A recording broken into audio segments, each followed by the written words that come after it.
الحمد لله نحمده ونستعينه ونستغفره ونؤمن به ونتوكل عليه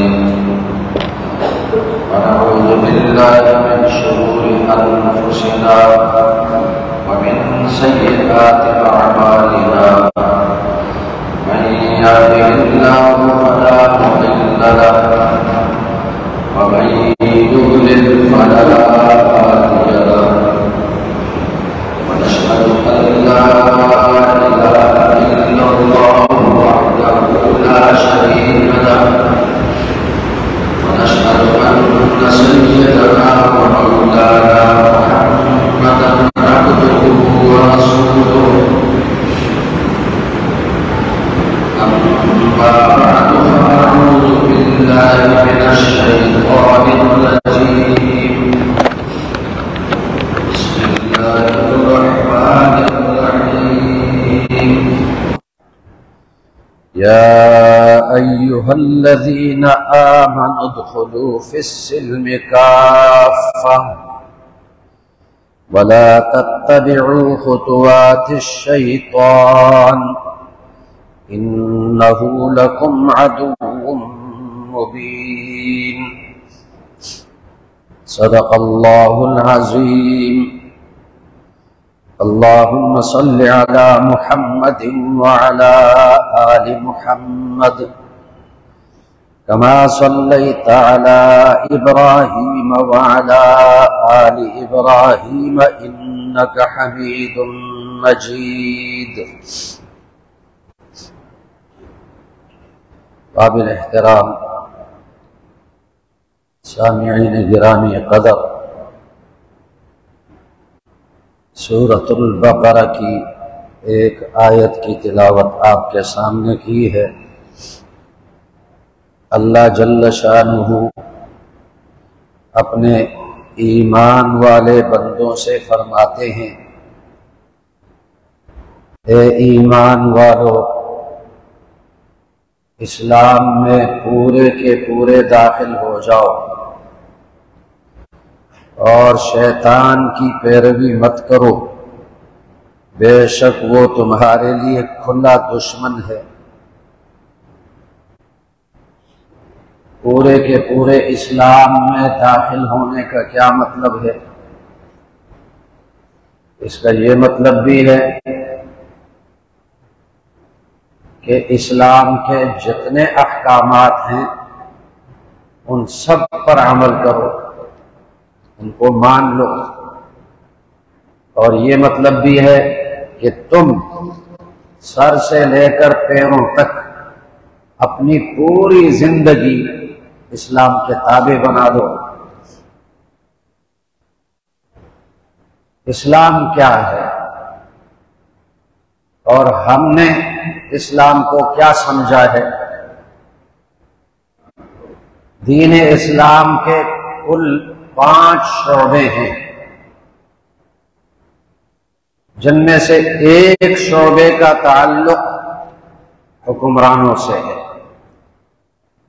باقی 4 شعبوں کا تعلق ہر انسان سے ہے۔ تو دین اسلام میں پورے داخل ہونے کا مطلب یہ ہے کہ یہ 4 شعبے جن کا تعلق تم سے ہے، ان سب پر عمل کرو، ان کو اپنی زندگی میں لاؤ۔ پہلا شعبہ ہے عقائد کا، اپنے عقیدے درست کرو، اور عقیدہ یہ ایسا مسئلہ ہے کہ اس میں کسی قسم کی کمی بیشی کی گنجائش قبول نہیں۔ اگر ایک ذرہ کسی کا عقیدہ خراب ہے تو پہاڑوں کے برابر عمل کرے، کوئی عمل اس کا قبول نہیں ہوگا۔ اور دوسرا شعبہ اس کا ہے عبادات، جس کو ہم نے پورا دین سمجھا ہوا ہے۔ ہم یہ سمجھتے ہیں کہ سارا دین بس عبادات کا نام ہے۔ روزانہ 5 نمازیں پڑھ لی، رمضان کے روزے رکھ لیے، زکوٰۃ سال میں ایک دفعہ ادا کر دی، حج کے لیے چلے گئے، عمرے کے لیے چلے گئے، قرآن مجید کی تلاوت کر لی، تہجد کی نماز پڑھ لی، اشراق کی نماز پڑھ لی، چاشت کی نماز پڑھ لی، اوابین پڑھ لی، یہ عبادات ہے۔ ہم یہ سمجھتے ہیں کہ دین فقط ان عبادات کا نام ہے، جبکہ یہ دین کا ایک شعبہ ہے، اور تیسرا شعبہ دین کا جس کو معاشرت کہتے ہیں، اور اس کو اخلاق بھی آپ کہہ دیں، اپنی معاشرت درست کر لو، گھر کے اندر رہنا سہنا، محلے کے اندر رہنا سہنا، شہر کے اندر رہنا سہنا، فیکٹری کے اندر رہنا سہنا، سفر کے دوران اپنے ساتھیوں کے ساتھ وقت گزارنا، ان سب کا تعلق معاشرت سے ہے، اور اس کو اخلاق بھی کہتے ہیں۔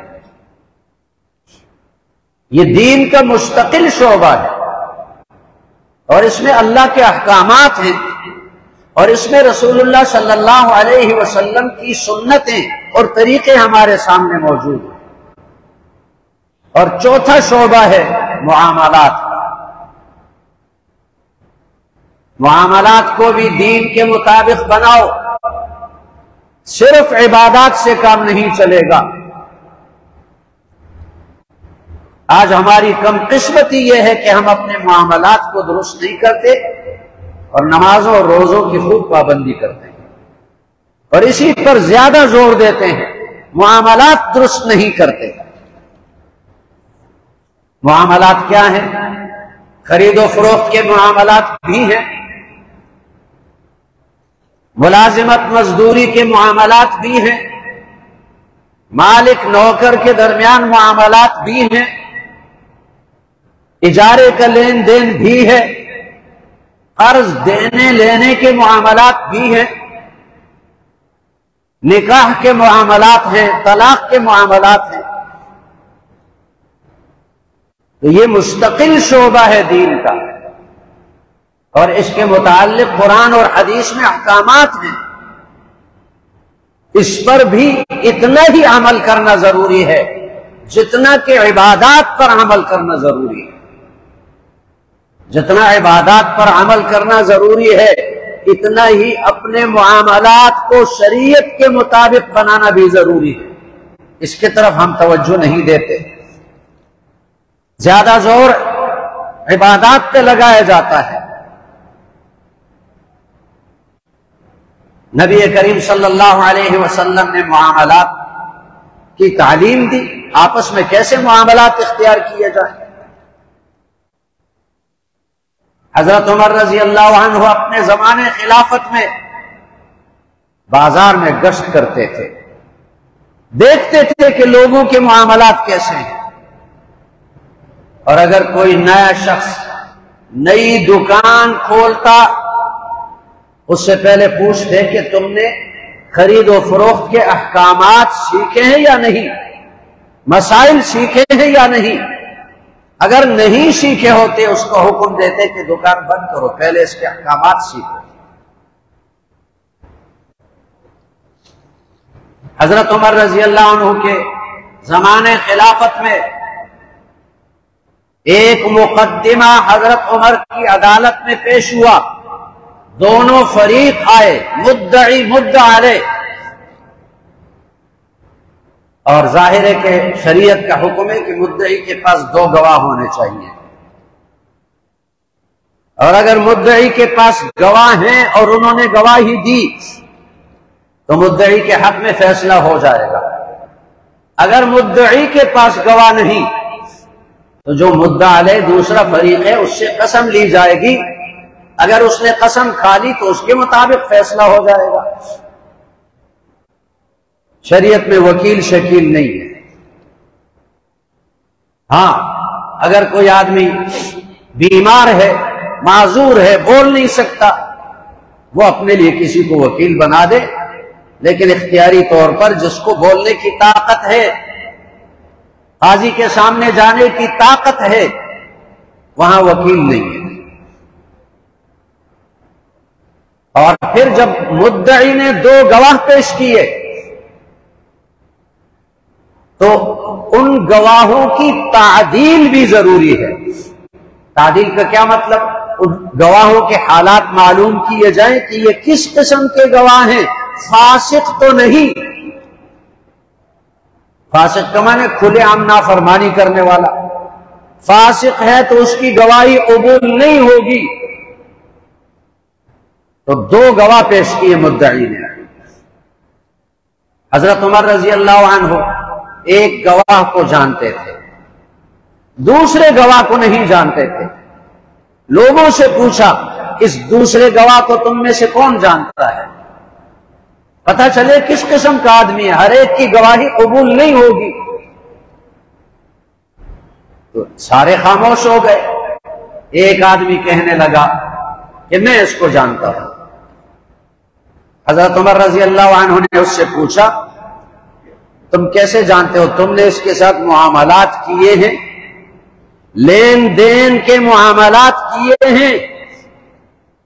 اس شخص نے کہا نہیں۔ پھر پوچھا تم نے کبھی اس کے ساتھ سفر کیا ہے؟ سفر میں پتہ چلتا ہے کس قسم کا آدمی ہے۔ اس شخص نے کہا نہیں۔ تو حضرت عمر رضی اللہ عنہ نے فرمایا کہ تم نے شاید اس کو مسجد میں داخل ہوتے ہوئے اور مسجد سے نکلتے ہوئے دیکھا ہوگا۔ اس شخص نے کہا ہاں امیر المومنین بس یہی بات ہے، نماز پڑھتے ہوئے میں نے اس کو دیکھا ہے۔ حضرت عمر رضی اللہ عنہ نے فرمایا تم اس کو نہیں جانتے، نماز ہر ایک پڑھ لیتا ہے، کسی کو جاننے کے لیے کہ اس کے اندر کتنا دین ہے، کتنی دینداری ہے، اس کے معاملات کا پتہ لگانا چاہیے کس قسم کے معاملات ہیں اس کے۔ اگر ایک آدمی کے کسی کے ساتھ معاملات واقع ہوئے ہیں یا سفر اس کے ساتھ کیا ہے تب پتہ چلتا ہے کہ یہ آدمی عدالت والا ہے یا فاسق ہے، نیک ہے یا برا ہے۔ تو حضرت عمر نے فرمایا تم اس کو نہیں جانتے، جب اس گواہ کو کوئی نہیں جانتا اس کی گواہی قبول نہیں ہوگی۔ اس گواہ کی گواہی رد کر دی۔ اتنی اہمیت ہے دین اسلام میں معاملات کی۔ امام ابو حنیفہ رحمہ اللہ جو تمام ائمہ مجتہدین میں ان کی شان اعلیٰ ہے، اونچی شان والے، بڑے علم والے، اور ان کے شاگرد ہیں امام محمد رحمہ اللہ۔ اور یہ امام محمد وہ ہیں کہ انہوں نے امام ابو حنیفہ کے جتنے علوم تھے، جتنی فقہ تھی، ان سب کو کتابی شکل میں جمع کر دیا ہے۔ امام ابو حنیفہ کے علم کو کتابی شکل میں جمع کرنے والے امام محمد ہیں۔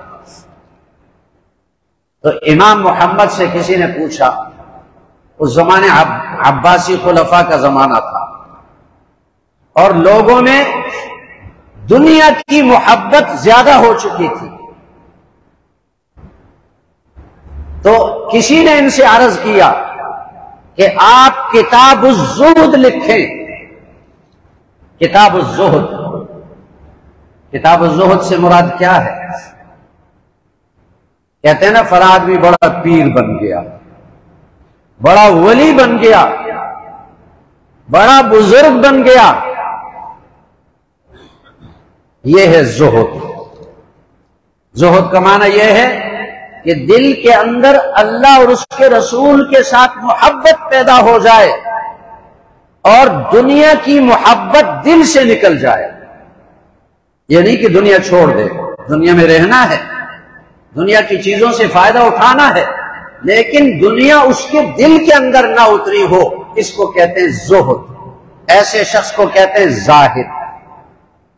زاہد، متقی، پرہیزگار، بزرگ، پیر۔ تو امام محمد سے لوگوں نے کہا آپ کتاب الزہد لکھیں۔ تاکہ لوگوں کی اصلاح ہو جائے۔ امام محمد کا جواب کیا تھا؟ فرمایا میں نے کتاب البیوع لکھی ہے، بس وہ کافی ہے۔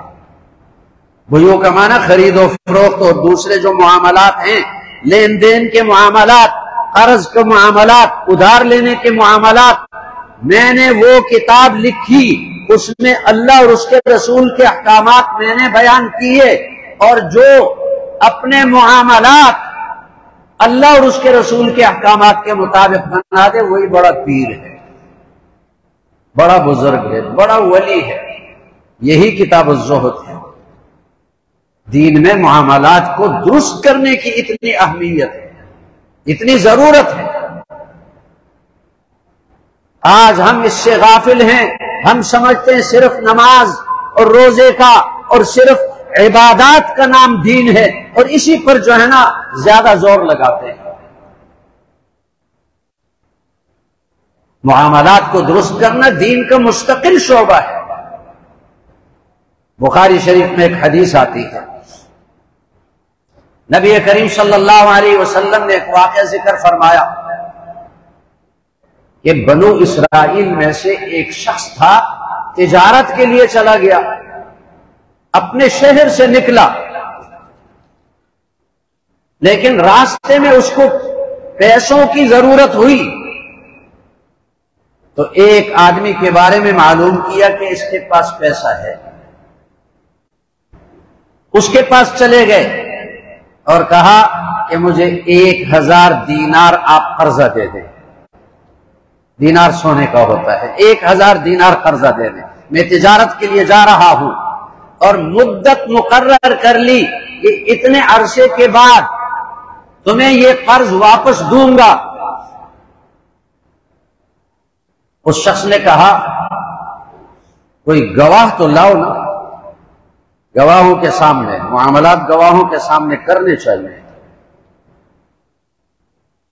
مشہور مقولہ ہے تعاملوا کالاخوان تعاشروا کالاخوان وتعاملوا کالاجانب، آپس میں رہن سہن بھائیوں کی طرح رکھو لیکن معاملات اجنبیوں کی طرح رکھو۔ معاملات میں دوستی مت چلاؤ، ٹھیک معاملات کرو۔ اس شخص نے کہا گواہ لاؤ۔ اس قرض لینے والے نے کہا کفا باللہ شہیدا، اللہ گواہ کافی ہے، اللہ گواہ ہے، دیکھتا ہے وہ۔ اس مالدار شخص نے کہا کوئی ضامن لاؤ، کفیل، وکیل، ضامن لاؤ کہ اگر تم یہ قرضہ ادا نہ کر سکو تو میں اس سے مطالبہ کروں۔ اس شخص نے کہا وَكَفَى بِاللَّهِ وَكِيلًا، اللہ کافی ہے، وکیل ہے۔ چنانچہ اس قرض لینے والے کی بات ایسی تھی کہ قرض دینے والا متاثر ہو گیا اور 1000 دینار قرض اس کو دے دیا، اور وہ اپنے سفر کے لیے روانہ ہوا۔ کوئی جان پہچان نہیں دونوں میں، باہری سفر تھا،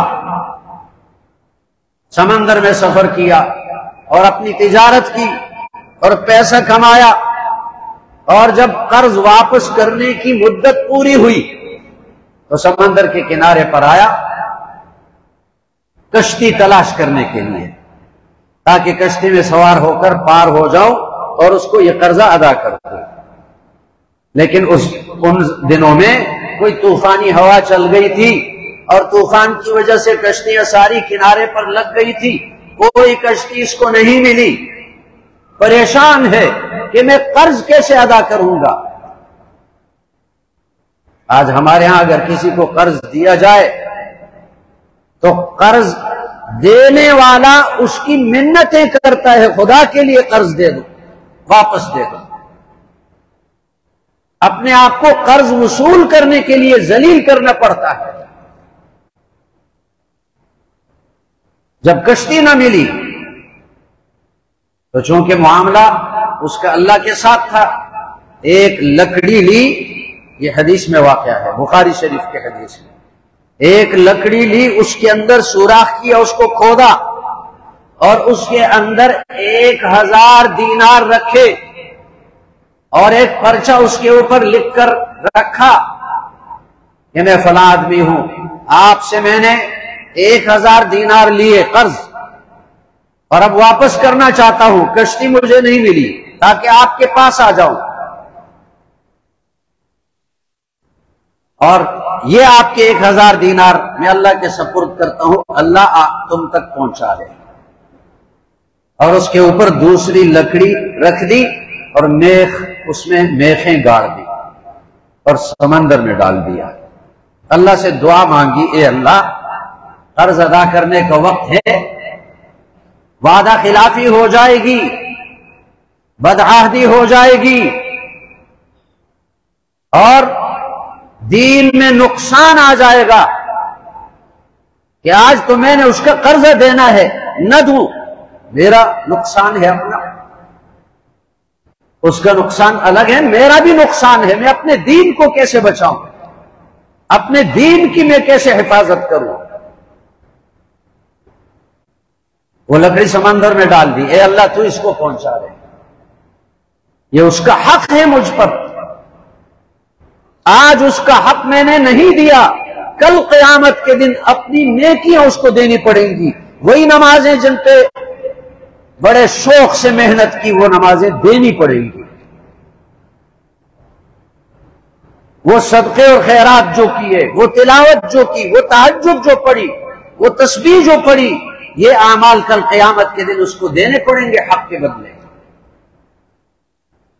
اور کل قیامت کے دن یہ نیکیاں دینا بڑا مشکل کام ہے، ایک ایک نیکی کا بندہ محتاج ہوگا، یہ نیکی مجھے مل جائے تاکہ میری نجات ہو جائے، اے اللہ یہ حق تو اس تک پہنچا دے۔ آج کا دور ہوتا ہے ہمارا دور، ہم سمجھتے کون پوچھنے والا ہے، وہ آدمی مجھے جانتا بھی نہیں ہے، کوئی FIR جو ہے نا نہیں کٹوا سکتا۔ وہ آدمی اس دن سمندر کے کنارے پر آیا جس نے قرض دیا تھا کہ آج وہ شخص آئے گا اور میرا قرض واپس دے گا۔ اس نے دیر تک انتظار کی، کوئی شخص نہیں ملا، اچانک دریا کی موجوں نے ایک لکڑی کنارے پر پھینک، بڑی لکڑی تھی، وہ لکڑی اس نے اٹھائی، کہا کہ چلو یہ تو گھر لے جاؤں گا، واپس جانا ہے، گھر میں جلا دیں گے، کھانا پکانے کے لیے جلا دیں گے۔ جب لکڑی لے کر گیا گھر میں اور اس کو توڑا جلانے کے لیے، دیکھا اس کے اندر سے پرچہ نکل آیا اور 1000 دینار نکل آئے، اور اس کو یقین ہو گیا کہ اسی شخص نے دیا ہے۔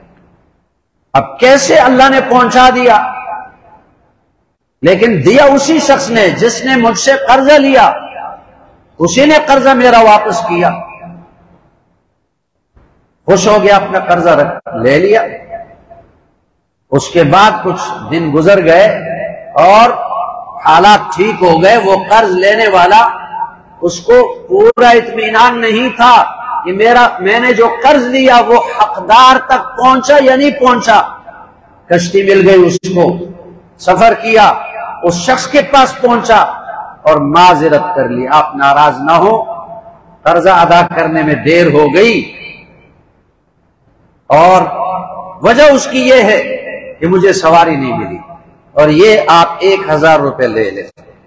جیب سے 1000 دینار نکال کر وہ دے دیے اس کو۔ اس شخص نے کہا یہ ہے معاملات، یہ ہے دین اس کا نام ہے۔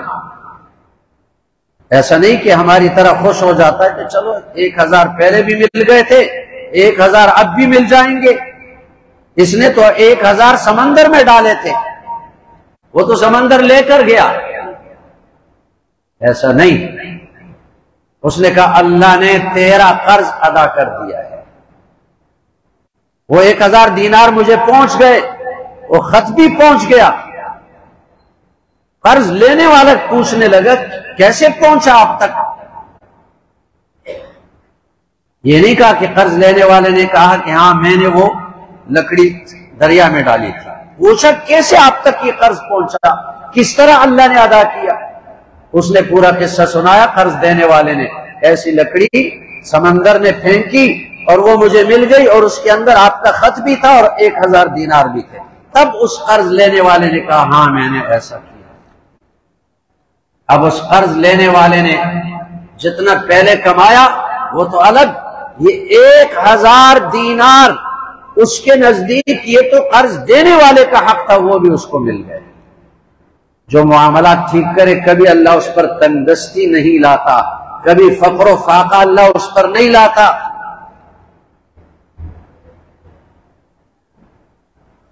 ایک 1000 دینار لے کر اپنے گھر واپس چلا گیا قرض لینے والا۔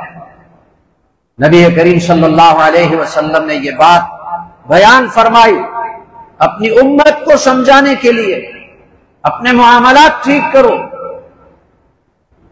قرضے کے معاملات، لین دین کے معاملات، خرید و فروخت کے معاملات، نقد و ادھار کے معاملات، نکاح کے معاملات، فیکٹری میں ملازم ہے، فیکٹری کا مالک ملازم اپنے معاملات ٹھیک کرے، اور یہ معاملات کا درست کرنا جیسے میں نے عرض کر دیا، معاملات کو دین کے مطابق بنانا اتنا ہی ضروری ہے جتنے 5 نمازیں فرض ہیں، جتنے 5 نمازوں کی ضرورت ہے۔ نمازیں تو اللہ کا حق ہے، اللہ غنی ہے، اگر کسی نماز میں کسی سے کوتاہی ہوئی اور نادم ہوا، پشیمان ہوا اور توبہ کر لی، امید ہے کہ اللہ اس کو معاف کر دے گا۔ لیکن اگر معاملات ٹھیک نہیں کیے وہ اللہ کبھی معاف نہیں کرے گا۔ وہ تو جس کے ساتھ معاملہ ہے اس سے معافی مانگے گا، اس کا حق ادا کرے گا۔ آج اس بات کی ضرورت ہے کہ ہم اپنے معاملات درست کر لیں، یہ ہے دینداری۔ اور بقول امام محمد رحمہ اللہ کے یہ معاملات کا درست کرنا یہ پیری ہے، یہ بزرگی ہے، یہ زہد ہے۔ جس کے معاملات دین کے مطابق ہوئے وہ بڑا پیر ہے، ولی اللہ ہے۔ تو اللہ فرماتے ہیں ادخلوا فی السلم کافہ، پورے اسلام میں داخل ہو جاؤ۔ فقہ کی کتابوں میں، جو کتابیں فقہ میں لکھی جاتی ہیں، اس کے 4 حصے ہوتے ہیں، ہدایہ ہے، شرح وقایہ ہے، کنز الدقائق ہے، 4 حصے ہوتے ہیں۔ ایک حصہ عبادات کا، 3 حصے معاملات کے۔ معاملات کو درست کرنے کی اتنی ضرورت ہے۔ ہدایہ فقہ حنفی کی بڑی معتبر کتاب ہے، بڑی کتاب، اہم کتاب، اور اس کی 4 جلدیں ہیں۔ عبادات سے ایک ہی جلد متعلق ہے، ایک، باقی 3 جلدیں بڑی بڑی وہ سب معاملات کی درستگی سے متعلق ہے۔ دین اسلام صرف عبادات کا نام نہیں، اپنے عبادات کو بھی درست کرنا ہے، اپنے عقائد کو بھی درست کرنا ہے، معاشرت کو بھی درست کرنا ہے۔ اور معاشرت یہ بھی بہت ضروری ہے، اللہ نے موقع دیا تو اس کے متعلق بھی عرض کر دوں گا۔ اور معاملات کو بھی درست کرنا ہے۔ اللہ جل شانہ عمل کرنے کی توفیق عطا فرمائے۔ سبحان اللہ۔